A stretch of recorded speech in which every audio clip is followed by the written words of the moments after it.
Hello, if you're one of those people who often wonder how to grow colorful succulents, I'm going to use my Echeveria Luella as an example to show you one of the elements of growing beautiful, healthy, and colorful succulents. In addition to the light, the temperature difference, and the watering, the potting soil is also one of the important elements which will influence how you get the color. I'm going to use my Echeveria Luella as an example to show you how I mix my potting mix and plant my Echeveria Luella. Today I'm going to show you how I grow my Echeveria Luella. I will also show you how I make the ideal soil mix which will help grow healthy plants and reveal the beautiful leaf colors.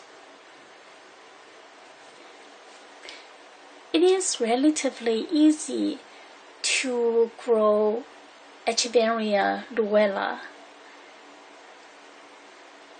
and achieve success. The plant can easily be multiplied through leaf propagation, as you can see this one. And all the plants that I have here came from one single rosette, like this one, which I bought about 2 or 3 years ago. You just lay a leaf on a surface until a plantlet or multiple plantlets appear from the mother leaf. Take a look at this young Luella. The mother leaf is still attached to the young plant. Then you transport the young plant into a seedling pot. As you can see, this one has already been potted in the seedling pot. Now I'm going to show you how I repot my Luella. First, how do you know your plant needs to be repotted? Look at the air roots here. Do you see the air roots along the stem? The plant is trying to tell me that there is a little room for it to absorb water. The soil is too compacted to retain water and the air inside the pot. Sometimes the air roots can also grow when the environment is wetter than the pot, than inside the pot, meaning that if you don't water, there was no water inside the pot, and the roots were also trying to get the moisture from the air. But in my case, I want to repot in any event.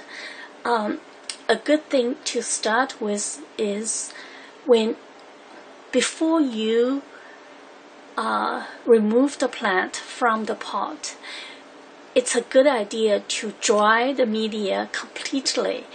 So when you remove the plant from the pot, it's less likely that disease and fungus, whatever they are, will enter the plant through the injured roots and stem. So now I'm just taking the plant outside this, you can see the roots have already grown.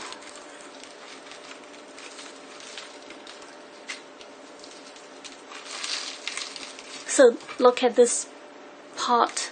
The roots are very developed, but it is very dry, and it's a good idea to give the plant some fresh media.